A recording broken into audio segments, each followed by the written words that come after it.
नमस्कार दोस्तों, मैं doctor Piyush Ranjan sir Gangaram hospital नई दिल्ली में गैस्ट्रोएंटरोलॉजिस्ट हूँ और आपसे इस वीडियो में आज एक मैं बहुत ही कॉमन कंडीशन के बारे में बात करूंगा जिसको कहते हैं लैरिंजोफैरिंजियल रिफ्लक्स LPR। LPR एक कंडीशन होती है जिसमें स्टमक से एसिड आने से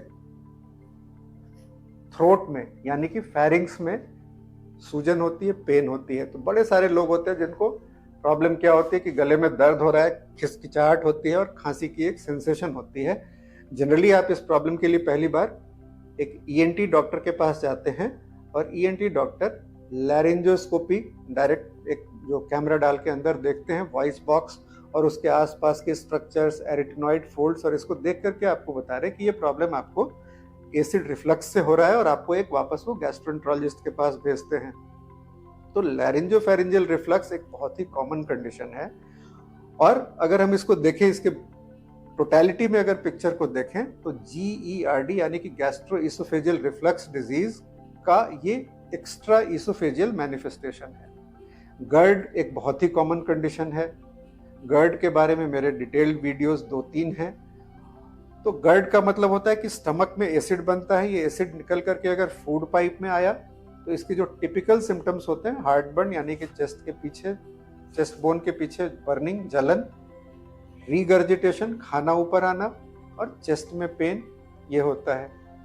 जो एक्स्ट्रा इसोफेजियल मैनिफेस्टेशंस होते हैं उसमें से सबसे कॉमन चीज लैरिंजोफैरिंजियल रिफ्लक्स है। लैरिंजोफैरिंजियल रिफ्लक्स का मतलब होता है कि एसिड या नॉन एसिड रिफ्लक्सेट जो होता है, स्टमक में एसिड के अलावा दूसरी भी चीजें होती हैं, बाइल होता है, एयर होती है, ये एसिड या गैस रिफ्लक्स जब बहुत ज्यादा हो रहा हो तो यहाँ आकर के थ्रोट में ये प्रॉब्लम क्रिएट कर सकता है, जिसमें पेन, भारीपन ये रहता है, आवाज में परिवर्तन होना, ये चीजें होती है। कुछ लोगों को इसमें एलर्जी, साइनस की प्रॉब्लम, जो सिम्टम्स नहीं समझ में आने से वो ऐसा लगता है कि ये चीज एसिड से हो रही है।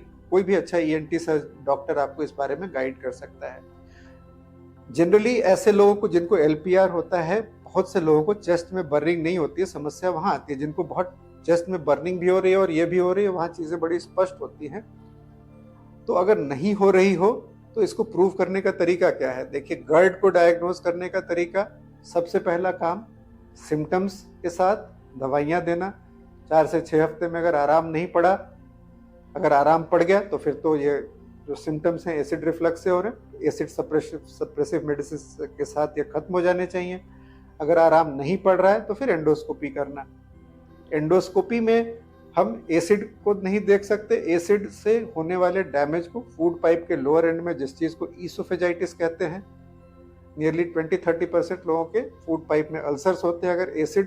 अगर वो छाले दिख रहे हैं, अल्सर्स तो नहीं, इरोजन्स कहते हैं उनको, छाले दिख रहे हैं तो इनको हम इरोजिव इसोफेजाइटिस कहते हैं और उसके साथ ये सिम्टम हो तो वो बात बनती है वहां पे।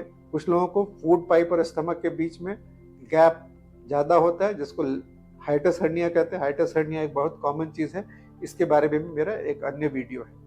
तो एंडोस्कोपी हमें ये बताने में मदद कर सकती है कि एसिड रिफ्लक्स है या नहीं है, ये एसिड रिफ्लक्स इस सिम्टम का कारण है या नहीं है। इसके लिए जो टेस्ट होता है उसको कहते हैं 24-hour pH-मेट्री विथ इम्पीडेंस।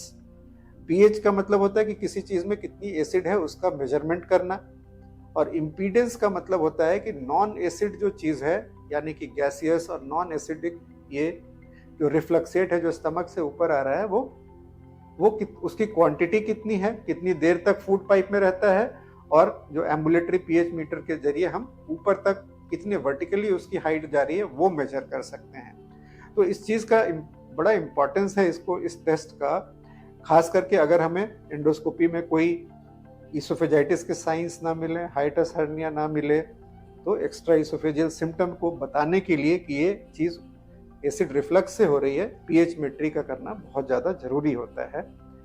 और ये जरूरी इसलिए है क्योंकि इस तरह के ट्रीटमेंट में लॉन्ग टर्म PPIs देने होते हैं। PPIs यानी कि एसिड कम करने वाली दवाइयां, proton pump inhibitors, omeprazole, pantoprazole, rabeprazole, और अब PCABs आते हैं यानी कि कॉम्पिटिटिव पोटेशियम चैनल इनहिबिटर्स आते हैं, जो बिल्कुल उसी तरह से काम करते हैं, लेकिन ये और ज़्यादा स्ट्रॉन्ग दवाइयाँ हैं। तो ये दोनों दी जा सकती हैं। लंबे समय तक देने में किसी भी दवा का साइड इफेक्ट होता है और इसमें दवा लंबे समय तक देने की ज़रूरत पड़ती है।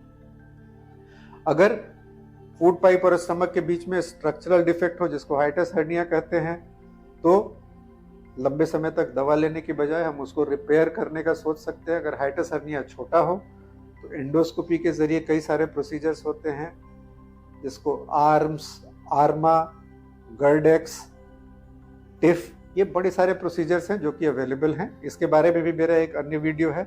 या बड़ा हाइटस हर्निया हो तो इसका सर्जिकल रिपेयर, जिसको लैप्रोस्कोपिक फंडोप्लाइकेशन कहते हैं। तो गले का दर्द एसिड रिफ्लक्स से रिलेटेड ये हो सकता है, ये कॉमन चीज़ है। जनरली इसमें इन्वेस्टिगेशन की शुरुआत एक ENT से शुरू होकर के उनके द्वारा एग्जामिन करने पर के बाद गैस्ट्रोएंटरोलॉजिस्ट के पास आती है। डायग्नोज करने का तरीका एंडोस्कोपी, और एंडोस्कोपी के साथ हमेशा ही 24 आवर pH-मेट्री इसके लिए बहुत ही आवश्यक है। और दवाइयों के तौर पे PPIs या PCAPs लंबे टाइम तक देना, या एंडोस्कोपिक रिपेयर G जंक्शन पे जो स्ट्रक्चरल छोटे हाइटस हर्निया हो तो एंडोस्कोपिक रिपेयर, या फिर सर्जिकल रिपेयर। तो जब भी ऐसी चीज़ हो तो आप, और इसमें बहुत ज़रूरी है कि ENT और गैस्ट्रोएंटरोलॉजिस्ट में कम्युनिकेशन बराबर होना चाहिए, ताकि हम जो क्वेश्चंस हैं एक दूसरे से प्रॉपर कर सकें, एक दूसरे से डिस्कस करके जो पेशेंट के लिए बेस्ट ट्रीटमेंट हो फिर वो डिसाइड कर सकें। इस बारे में इस वीडियो में दी गई जानकारी अगर आपको अच्छी लगे तो अपने फैमिली मेंबर्स और फ्रेंड्स से जरूर शेयर कीजिए। धन्यवाद।